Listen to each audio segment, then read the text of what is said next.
nuevo programa vamos a hablar de la actualidad económica nacional, entendiendo los recientes anuncios presidenciales. El 1 de mayo se anunció el incremento del ingreso mínimo integral a $130 y también el presidente de la República dejó el planteamiento de una ley de pensiones que contempla la contribución del empresariado, que será destinado en este sentido a los más de 5 millones de pensionados en el país. Para eso nos acompañan en esta oportunidad Luis Crespo, profesor universitario, economista, además magíster en moneda e instituciones financieras, y Leonardo Soto, también economista, doctor en gerencia. Gracias por acompañarnos. Gracias por la invitación, Francisco. Bueno, vamos a iniciar la revisión y el análisis del primer anuncio del presidente de la República el día 1 de mayo, Día del Trabajador, en el que da a conocer que el ingreso mínimo integral, no salario mínimo, debemos destacar, incrementaría hasta $130. Sí, en principio es importante caracterizar dos elementos fundamentales para entender esto: el contexto macroeconómico y la política salarial que viene desarrollando el gobierno.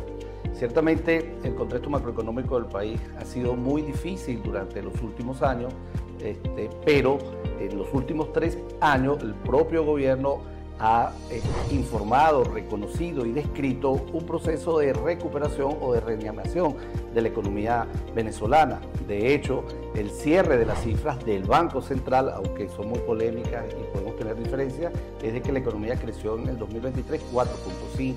Igualmente los ingresos tributarios, igualmente la producción petrolera y también otros renglones que generan ingreso al gobierno. En ese contexto, el gobierno viene desarrollando una política que yo describo de la desalarización del trabajo, porque ingreso no es salario, bono no es salario.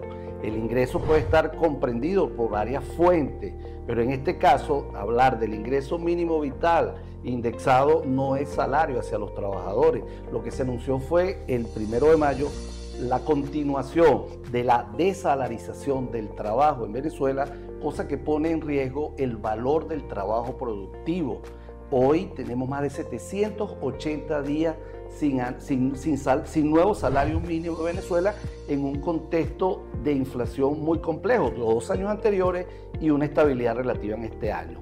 Todo esto lo quiero describir porque el debate se ha impregnado de argumentos como que el gobierno no tiene recursos, como que las sanciones nos han asfixiado, pero en definitiva, cuando vemos los 3 últimos años en las fuentes que estoy describiendo, pudiéramos generar una propuesta de discutir la reconstrucción del salario en Venezuela, porque hablar de salario es hablar de trabajo productivo, hablar de salario es hablar de uno de los de recuperar el papel del valor del trabajo en la productividad de la actividad económica en Venezuela. Ahora, señor Soto, su visión respecto a este aumento. Sí, yo estoy de acuerdo con el profesor Luis. Hay un tema clave aquí que, desde mi perspectiva, el gobierno viene en una desescalada de su capacidad de honrar compromisos en gasto que a nivel operativo son excesivos para un Estado que fue innecesariamente abultado desde el punto de vista de la nómina pública, cuyas expectativas además se hicieron muy grandes. En algún momento, por ejemplo, cuando se nacionalizó las diferentes industrias eléctricas que estaban a nivel nacional, nos llevaron, por supuesto, a crear unos contratos colectivos en ese sector específicamente, que eran bien onerosos, bien excesivos, a efecto de la capacidad que tenía inclusive el gobierno de honrar ciertos compromisos, hablando de todos los elementos que establece la misma ley del trabajo. Entendamos también que, lamentablemente, en nuestra economía, pese a que siempre se habló, y cuando digo siempre me refiero desde que el difunto presidente Chávez tomó como bandera la necesidad de la diversificación productiva, técnicamente no hubo en efecto una diversificación que permitiese que otros sectores diferentes al petróleo pudiesen escalar para generar una fuente de ingresos diferente pero constante y amplia de divisas, además del petróleo. Esto lleva, por supuesto, a una escalada en gastos, gasto público corriente, transferencias directas para el consumo, lleva a estar generando continuamente salidas de dinero de parte del gobierno, con una disminución de la producción petrolera que en nuestro mejor momento pudimos estar cerca de los 3 millones de barriles de petróleo por día. Hoy estamos alrededor de 800, 850. Entonces, al momento de que Venezuela se encuentra una realidad financiera de desequilibrio total, que de hecho dan un paso hacia ese presunto equilibrio fiscal en el 2018, cuando se da esta suerte de pseudo-dolarización con la creación del petro, que después se convirtió en un factor bien polémico, pues el gobierno reconoce que hay un desfase en cuanto al tema del manejo de política monetaria y a su vez en cuanto al tema de la necesidad de hacer una reconversión de todos los factores económicos monetarios a nivel nacional. Esto lleva, por supuesto, a técnicamente la eliminación de un salario real, un salario acorde a las necesidades de la sociedad, y creo que en el momento que ellos se dan cuenta del gran componente de gasto basado en una ineficiencia de la industria petrolera, la principal generadora de divisas, la caída constante de las reservas internacionales que se han incrementado recientemente pero siguen siendo insuficientes, y la constante inyección de divisas por parte del Banco Central a través de la mesa de cambio interbancario, si en efecto esta creación de estos bonos o de esta pseudo salarización, que nada tiene que ver con lo que establece la ley, nada tiene que ver con los beneficios que se deberían estar en efecto compensando, pues ha llevado a un gobierno a que en vez de generar una propuesta, un plan, como bien lo dijo el profesor, que concuerdo con él en ese punto, se lleve a hacer improvisaciones basadas en momentos claves, en momentos en los que tal vez la popularidad de un gobierno han bajado, producto precisamente de los resultados de las políticas económicas que se han venido implementando desde siempre, porque es el mismo gobierno, o sea, el gobierno con Chávez y con Maduro es el mismo gobierno, solo que han cambiado las caras, han cambiado los discursos, han cambiado algunas cosas, y ciertamente hay un viraje en materia de algunos elementos de política económica de parte de Maduro. Hay un tema aquí que yo lo veo como deuda pendiente de parte de Maduro, que es tal vez hablar un poco con más claridad y transparencia de lo que está ocurriendo con el tema salarial, basado precisamente en los fondos que se supone se están recibiendo por ese presunto crecimiento económico que ellos afirman que se está experimentando. Ahora, cuando se generan conversaciones y debates con la gente en la calle, la gente dice, bueno, pero es que en 2023 la economía creció, en 2024 se prevé que siga creciendo la economía, entonces ¿por qué eso no se refleja en mi bolsillo? Porque es que yo sigo viéndome en dificultades cuando voy a adquirir los productos. ¿Cómo le explicamos a la gente que nos está viendo en Venezuela y en otras partes del mundo el fenómeno que ocurre específicamente en Venezuela? Porque esos números, esas cifras de crecimiento económico, de una relativa estabilidad en materia de las finanzas en Venezuela, no se refleja en el bolsillo del venezolano. Eso me lo responden después de esta pausa desde la raíz. Conversamos con dos expertos en economía, Leonardo Soto y Luis Crespo. Ya venimos con más, no se aparten.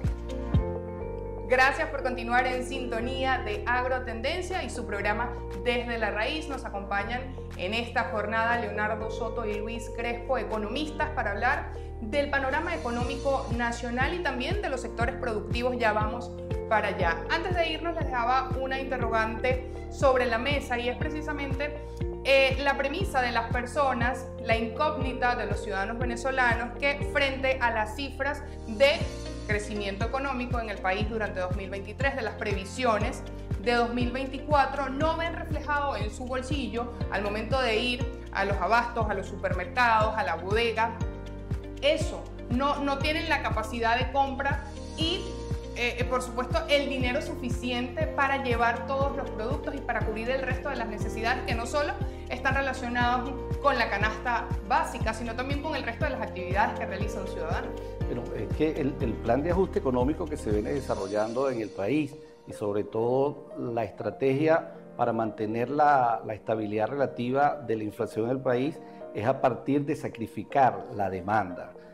La estabilidad relativa de estas dos variables, sobre la cual en las últimas semanas hemos observado un comportamiento armónico, tipo de cambio e inflación, es fundamentalmente sacrificar el consumo. El deterioro del poder de compra del venezolano es real. De hecho, los gremios empresariales, finales del 2022, cuando se estaba pulverizando aquel fenómeno de Venezuela, se arregló, y en el 2023, cuando los gremios empresariales advertían sobre la necesidad de impulsar o reimpulsar el poder adquisitivo del venezolano, era por la debilidad de la demanda interna que estaba frenando un poco ese fenómeno de expansión de la economía venezolana. Entonces es fundamental el retomar la discusión sobre el tema salarial. Ahora, Leonardo hablaba muy bien sobre ese plan de ajuste y la sobredimensión del Estado venezolano. Aquí se nos habla de que no hay recursos para la sanción, por las sanciones, o que hay limitaciones de recursos, pero tú ves que se mantiene sobredimensionado el Estado, se mantienen los gastos burocráticos, los gastos exorbitantes de la gestión pública, y los trabajadores se preguntan, bueno, ¿y el sacrificio por dónde está ocurriendo? También puedes revisar un poco lo que está, eso lo evidencia también la encuesta de condiciones de vida. La línea de ingreso, la línea de pobreza por la vía de la línea de ingreso, valga la redundancia, está en 82.8%. O sea, quiere decir que prácticamente el 16.3% es el que tiene consumo en este país y también estratificado, pero el 80% de la población difícilmente puede satisfacer sus necesidades.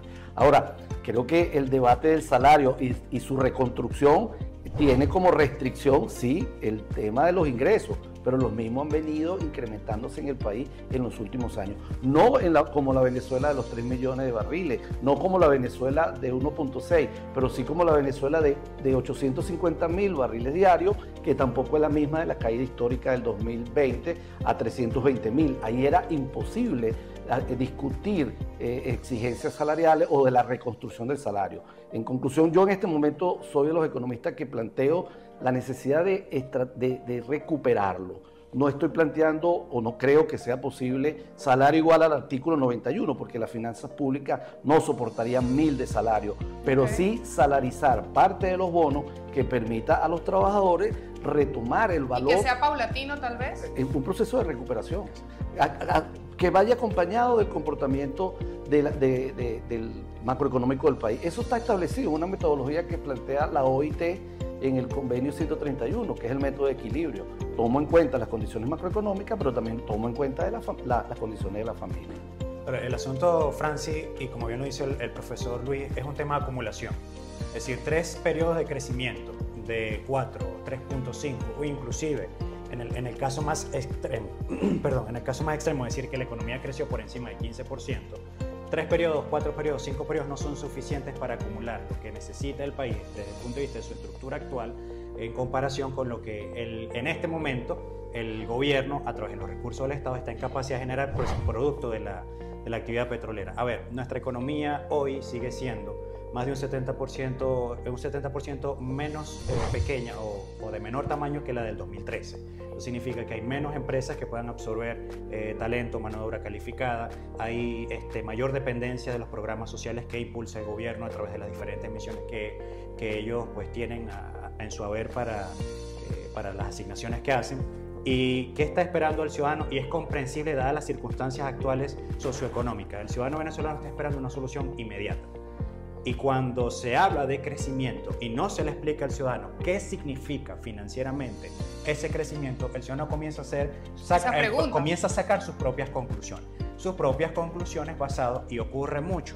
Para mí son interesantes las redes sociales porque, aunque no todos los venezolanos están en redes sociales, tienden a ser un laboratorio bien particular. Las personas dicen, pero si hay dinero para camionetas, ¿por qué no hay paro? Si hay dinero para esto, ¿por qué no hay paro? Entonces, ¿qué pasa? Y ahí yo insisto en el tema de la necesidad de la transparencia basada en un plan coherente, en un plan consensuado, en un discurso realista basado en, como bien nos dijo el profesor, hay sacrificios que se están haciendo, quién está asumiendo ese sacrificio, quién se está viendo más afectado y cuánto tiempo va a durar en una curva razonable de aceptación social ese sacrificio para un ciudadano que ya tiene más de 5 años en una situación de precariedad salarial que no se ha visto una mejora relativa. Entonces, obviamente, el tema de inflación puede ser un logro desde la perspectiva de las cifras que emitió el Banco Central o las que emitió el Observatorio Venezolano de Finanzas, como la posibilidad de que la inflación está bajando. Chévere, podemos asumirlo como una realidad económica con las variantes y los matices que eso implica. Ahora, con una inflación del 2% según Banco Central, ¿cuánto dinero tiene un ciudadano en su bolsillo para satisfacer sus necesidades básicas y una vida digna cuando la canasta básica familiar sigue en promedio entre 450 y 550 dólares? Entonces hay muchas deudas pendientes de parte del gobierno, fundamentalmente en esa coherencia necesaria entre lo que dicen y hacen. Yo lo he comentado varias veces y insisto en ello. Un gobierno, indistintamente de su tendencia ideológica, tiene que dejar de culpar a otros por los resultados de las políticas económicas que han venido implementando. Hay que ser responsables, es decirle a la ciudadanía qué está pasando, por qué está pasando y cómo se puede solucionar. Ahora, hablemos del comportamiento de la economía. Ya finalizó en abril. ¿Qué reportes se tienen al respecto? Porque cuando iniciábamos el análisis a principio de año decíamos, este año 2024 arrancó muy lento. ¿Cómo finalizan? ¿Cuáles son las cifras que ustedes manejan este primer trimestre del año? ¿Cuáles fueron los sectores que crecieron? ¿Cuáles van un poco más lentos? Mira, los compañeros del Observatorio Venezolano de Finanzas publicaron el índice de actividad económica del primer trimestre del 2024, donde hay un crecimiento del 2% de la actividad económica con respecto al mismo periodo del 2023. El mismo está sustentado fundamentalmente por la actividad petrolera. Tuvo un crecimiento aproximado. Y la flexibilización de las sanciones. Tenemos 7 meses con la flexibilización de las sanciones. Desde el 18 de octubre tuvo un crecimiento del 20% ese sector, lo que abonó o aportó importante a esos resultados. El sector no petrolero sí tuvo un comportamiento tímido de un 1%. Hay que ver las condiciones y las expectativas que se han creado. También es importante destacar dos cosas. En el 2024 teníamos un escenario posible de un crecimiento que podía superar las 2 cifras, pero cuando el tema político aparece nuevamente y las diferencias allí y el fantasma de las sanciones, hubo que revisar nuevamente las proyecciones. Sin embargo, las expectativas para este 2024, bien sea que se flexibilicen las sanciones o no, es de un comportamiento positivo, o sea, de crecimiento económico en Venezuela. 2 factores, sector petrolero y además este es un año electoral donde la expansión del gasto va a estar allí presente. Su comentario breve, profesor. Fíjate, Francis, la estimación que nosotros tenemos es de un 4% de crecimiento. Había una expectativa de 6 a 8% de crecimiento si se mantenían las sanciones y la participación de Chevron con el incremento de la producción petrolera. En economía de calle, o sea, los sectores que hasta ahora hemos visualizado que se mantienen en movimiento, son productos de consumo masivo. Quienes están en ese mundo han disminuido sus márgenes de utilidad. En algunos casos estaban entre 5 y 8% de utilidad, actualmente están en un 3.5, 4% dependiendo de la estructura de costos que manejen. Hay un consumo de tal bien interesante, productos preparados dulces, comidas preparadas. En sectores populares se está moviendo mucho dinero en cantidades pequeñas, pero con una buena afluencia diaria, $2, $3, $5 diarios. Eso es interesante a considerar, sobre todo en sectores populares, sectores donde hay ciudadanos vulnerables. A mí no me gusta el término ciudadanos a pie, ciudadanos vulnerables que no tienen acceso a cantidades importantes de dinero. Y hay todo un movimiento de consumo a nivel de detalle que está llevando a que estos negocios tengan como que una visualización de mejora si se mantiene la condición de flexibilización de las sanciones y obviamente el gasto producto de la campaña electoral o de todo el movimiento electoral, pues sigue incentivando en algunos sectores específicamente. Pero el fuerte, el grueso de nuestra economía, que debería ser producción, manufactura, exportación de rubros no tradicionales, la agroproducción, aunque sí han tenido un movimiento interesante, lamentablemente no tienen, según mi perspectiva, el apoyo que se requiere para lograr diversificar la economía a un nivel mucho mayor. Vamos a hacer una nueva pausa desde la raíz. Al regreso revisamos la actualidad del sector agroproductivo, cómo lo ven en este momento, cómo ven las potencialidades del sector agroproductivo nacional, entendiendo el panorama económico y también cómo está Venezuela ahora con la aplicación de la llamada licencia 44A. ¿Qué se prevé en ese sentido? Porque bueno, lo que hemos escuchado es que el país va a crecer con sanciones o sin sanciones por parte del Ejecutivo Nacional. ¿Eso es así? De cierto, ¿cuál es el análisis que ustedes hacen también? ¿Cuál es la realidad de esta licencia 44A? Lo conversamos al regreso de esta pausa desde la raíz. Ya venimos con más, no se aparten. Tercera y última parte de nuestro programa Desde la Raíz. En el segmento anterior hablábamos de los sectores que están creciendo, que se han dinamizado durante el primer trimestre de 2024. Quisiera hacer un resumen breve quizás de los 3 primeros sectores que han crecido y del consumo, brevemente. 2023 el cierre fue significativo para 2 sectores, alimentos y bebidas, y se mantiene la perspectiva de que en el desarrollo del 2024 su crecimiento sea significativo. Vemos, por ejemplo, áreas de la agroindustria también, la producción de cereales con mucha fuerza en el país y sobre todo también el sector agropecuario.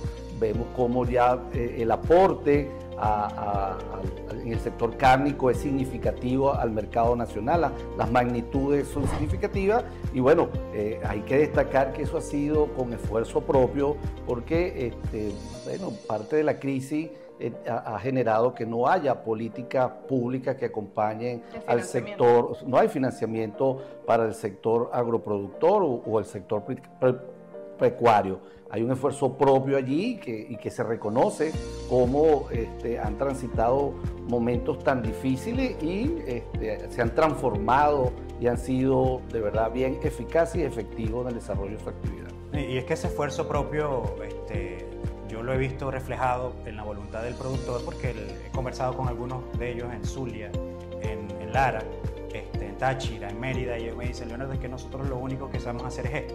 O sea, producir alimentos, producir carne, producir leche, producir huevo.